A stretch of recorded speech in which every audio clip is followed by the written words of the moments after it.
Siegerpokale wandern von Club zu Club, von Hang zu Hang. Nicht einmal in der Weltgeschichte bleibt der Sieg immer auf der gleichen Seite. Es ist halt leider ein bisschen so. Wenn man den Sieg hat, muss man den Druck aufrechterhalten, sonst wird er einem wieder abgenommen. Jesus hat zum Glück das Gegenteil gemacht. Er hat den Club der Letzten gegründet. Und dort hat es geheissen, wer kann den anderen die Füße waschen, wer kann sein Leben für andere hergeben, der wird nie verlieren. Nie wird er verlieren. Selbst wenn er gekreuzigt hat, kommt er wieder zurück. Und genau so ist es mit diesem Sieg. Das ist der Sieg, den nachher Menschen auch anziehen kann. Wir beschäftigen uns ja mit dem Thema von der Attraktion. Was zieht uns an? Jesus sagt, wenn er erhöht werde sein, das heisst, wenn er am Kreuz wird sein, wird er die Menschen anziehen. Wir haben einiges angeschaut, was attraktiv ist in dieser Welt, aber ich muss sagen, das, was wahrscheinlich viele Menschen komplett in den Bann zieht, ist, Macht auszuüben über andere Menschen. Macht ist etwas sehr Attraktives. Es ist zwar nicht so einfach, daran herzukommen, vielleicht wird man noch bald schöner zu einer Schönheitskönigin, wieder zu einem mächtigen Mann in dieser Welt. Trotzdem, es ist etwas für viele Erstrebenswertes. Und es ist allerdings nicht etwas, wo man Menschen zu sich ziehen kann, sondern man muss die anderen immer von sich wegstoßen, weil die möchten ja eventuell auch ein bisschen von diesem Kuchen, sie möchten auch einen Schnitz von dieser Macht teilen. Macht ist gar nicht anders zu handhaben, als dass man möglichst andere davon fernhaltet. Mit anderen Worten, dass man sie unterhaltet. Dass man sie mit dieser Macht, die man eben hat, nachher unterhaltet.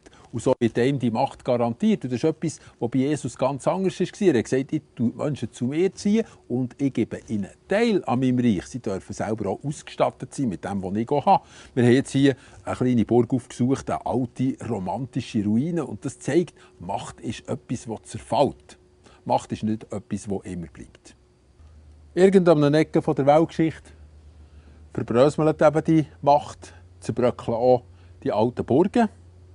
Aber am anderen Ort, und das macht die Attraktivität aus, wird sie aufbauen, tut sie sich konzentrieren. Ich habe neulich eine Liste gesehen von diesen grossen Schweizer Politikern und Firmeninhabern, die bei der Bilderberg-Gruppe mitmachen. Das ist so ein riesiges Machtkonglomerat, ein weltweites, das ich jetzt keinen Namen nenne, aber es hat mich gedacht, so viele Leute sind dort dabei, wo man hier eigentlich würde sagen, ja, sie tragen plus minus eine weisse Weste. Hingegen dort oben auf dieser Etage, dort geht es um ganz grosse Massnahmen, die man ergreifen will, um die Menschheit unter eine Einheitsregierung zu bringen. Ganz unschweizerisch, sehr uneidgenössisch.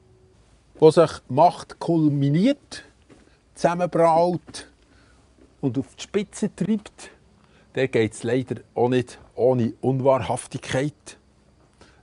Die Leute werden meistens ein bisschen hinter das Licht geführt oder sehr massiv. Jesus hat gesagt, kurz vor seiner Kreuzigung, wo er lieber mit ein paar Jüngern auf dem Dachboden oben hat ein Abendmahl genommen, als mit dem Herodes oder dem Pilatus auf der Burg Antonia prostet. Er hat gesagt, die Könige lassen sich gerne Wohltäter nennen. Sie lassen sich gerne Wohltäter nennen. Aber ihr sollt Wohltäter sein. Das ist nicht ganz das Gleiche. Und darum hat er nachher seinen Jüngern die Füße gewaschen und hat ihnen vorgemacht, was das heisst, eben die Kraft, die Vollmacht in der Liebe zu teilen. Jesus versteht, was es heisst, wirklich tiefgreifend zu dienen.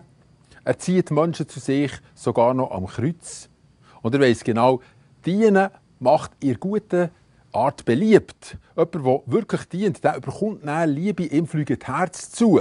Er missbraucht das nicht, aber es passiert trotzdem. Und wer sein Herz verschenkt, der ist bereit zum Gehorsam zu sein. Und genau so funktioniert das Reich von Gott. Dienen setzt Liebe frei, Liebe setzt Gehorsam frei und Gehorsam koordiniert zu dem wunderbaren Reich, das Gott aufbaut.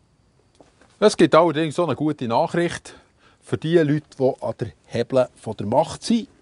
Nämlich, sie können ja rauskommen aus ihren Burgen. So einer wie der Paulus war ein absoluter Machtmensch und ist ein lammfrommes Wesen geworden, das allen alles hat geschenkt, am liebsten noch sein Hemdli. Das kann passieren, wenn Jesus einen Machtmensch berührt. Das passiert nicht sehr häufig, aber es passiert trotzdem und ist etwas vom Erfreulichsten. Wir werden uns jetzt noch mit der letzten Art von, wie soll ich sagen, Attraktion oder einer der wichtigsten beschäftigen, wo auch vor allem die Jugend, aber bereits bis ins Alter rauf die Leute in Beschlag nimmt. Nämlich, man muss immer erreichbar sein, überall. Das ist die Macht der Kommunikation, die sehr attraktiv aussieht. Bis nachher.